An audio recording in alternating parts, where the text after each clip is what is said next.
इस तरीके से हमेशा लोगों के काम करने का प्रयास किया। आप लोगों के बीच में सदैव आपके सानिध्य में काम करने का अवसर मिला। हमारा प्रयास रहा कि हमेशा सही काम हो, आप लोगों के बीच में मनमुटाव नहीं हो, आपस में कोई भेद नहीं हो, और आपने उसी तरीके से इस इलाके को सजोकर संवार कर और शानदार रखा, जिसका आज तक हम भी याद करते हैं। क्योंकि लागत कर्मों में कोई ठोकर लिखी या कर्मों में कोई रगड़ाई लिखी साहब, ये करके अटल परिसीमन हो गया और मुझे घड़साना अनूगढ़ जाकर चुनाव लड़ना पड़ा। और सबको पता था, हाईकमान ने भी कहा कि सीट जीतेगी नहीं, लेकिन मैंने कहा मैं हारूंगा, हारने के लिए लड़ रहा हूं, लेकिन आगे मेहनत करूंगा तो मैं जीतूंगा। और मैंने वहां चुनाव लड़ा, हारा, और आपको ये बताना चाहता हूं, हारने के बाद भी मैंने उस क्षेत्र में जो विकास के काम किए एक विधायक मंत्री नहीं कर सकता। आप लोगों की नाक मैंने वहां जाकर भी ऊंची रखने का काम किया। वहां से तहसील बनाई, पंचायत समितियां बनाई, सरकारी कॉलेज बनाए, स्कूल बनाए, गरीब लोहारों को पट्टे और जिला तक बनवाया, और तमोद जाति को आरक्षण दिलाने का काम, तमाम उन कामों को मुख्यमंत्री तक लेकर गया, और वो सब तमाम काम हुए। ये मैं आपको बताना चाहता हूं। मैंने हमेशा संघर्ष किया, आंदोलन किया, इस बात को आप जानते हैं। सिंचाई के पानी को लेकर, चाहे किसानों के मुद्दों को लेकर, कभी मैं पीछे नहीं रहा। मेरा प्रयास रहा कि हर मुद्दे पर मैं आगे रहूं। पार्टी ने मुझे काम दिया, अध्यक्ष जी जानते हैं, मैंने बार त्योहार, मेरे परिवार का कोई फंक्शन, शादी, वो तक छोड़ दी, लेकिन पार्टी ने जो काम दिया, मेरे को जो जिम्मेवारी जहां मिली, मैंने उसको बखूबी निभाने का प्रयास किया। और आगे भी विश्वास दिलाता हूं कि आप आशीर्वाद दें। आपका बच्चा हूं, आपका बेटा हूं, आपकी आन मान शान रखूंगा, आपकी नाक को नीचा नहीं होने दूंगा, ये मैं कहना चाहता हूं।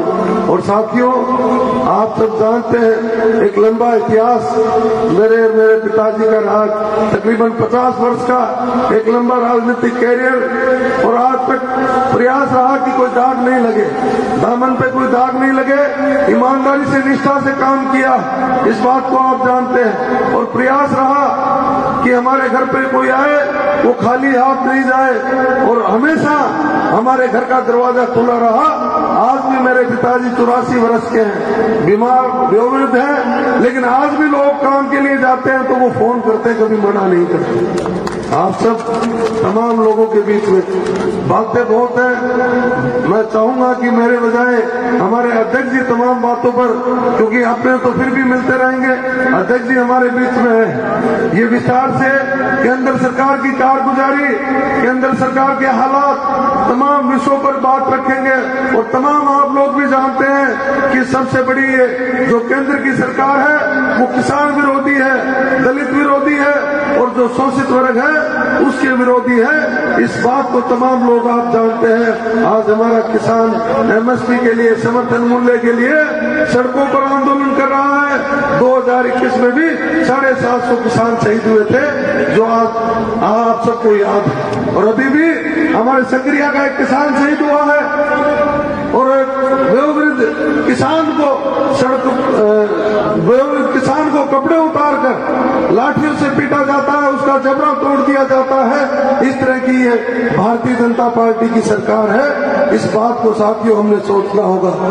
हमारे कृषि प्रधान ये क्षेत्र है, सीमा पर बसा हुआ क्षेत्र है, पूरा लोकसभा 3 हरियाणा पंजाब से लगता हुआ है, और हमारे यहाँ का किसान किसी तरह से कमजोर नहीं है। हमारा यहाँ का किसान हमेशा लड़ाई और संघर्ष करता रहा है, चाहे वो सिंचाई के पानी का मुद्दा हो, चाहे अन्य मुद्दे हो। मैं तमाम उन समस्याओं का मैं आपको विश्वास दिलाता हूँ कि आपकी लड़ाई, आपकी जो समस्या है उसको संसद में जाकर लड़ने का मैं विश्वास दिलाता हूँ। इसलिए मैं तमाम आप लोगों के बीच में निवेदन करने, हमारा जो इंडिया गठबंधन हुआ है, उस इंडिया गठबंधन में हमारे नेता, आपके भी, आम पार्टी के भी, हमारे हेतराम जी, जो लगातार इस उम्र में भी बड़ी भारी संख्या में सीपीआईएम की मीटिंग करवाते हैं। एक बार जोरदार इनका तालियों से स्वागत करें। ऐसे नेता जो एक प्रेरणा स्रोत है।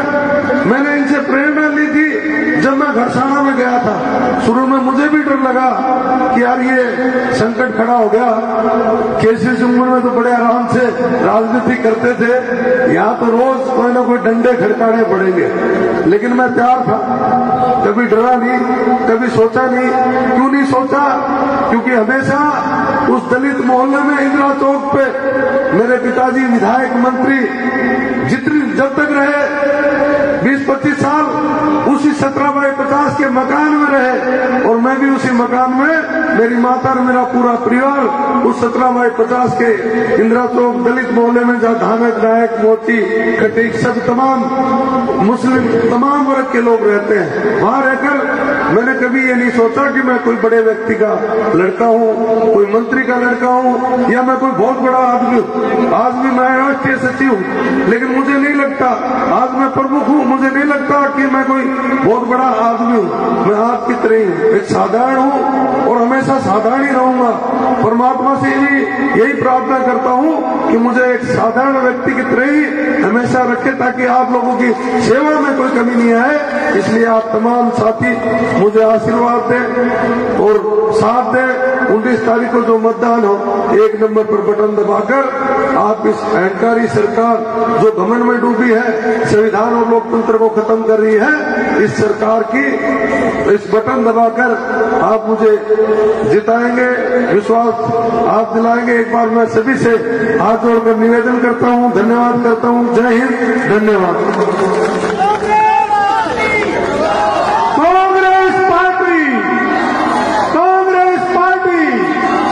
शुक्रिया कुलदीप जी। अब मैं निवेदन करूंगा हमारे राजस्थान प्रदेश कांग्रेस कमेटी के अध्यक्ष और कांग्रेस पार्टी के स्तंभ आदरणीय श्री गोविंद सिंह जी डोटासरा साहब से कि वो आए और अपने विचार आपके बीच रखें। डोटासरा साहब, गोविंद सिंह डोटासरा, गोविंद सिंह डोटासरा, कांग्रेस पार्टी, डोटासरा साहब।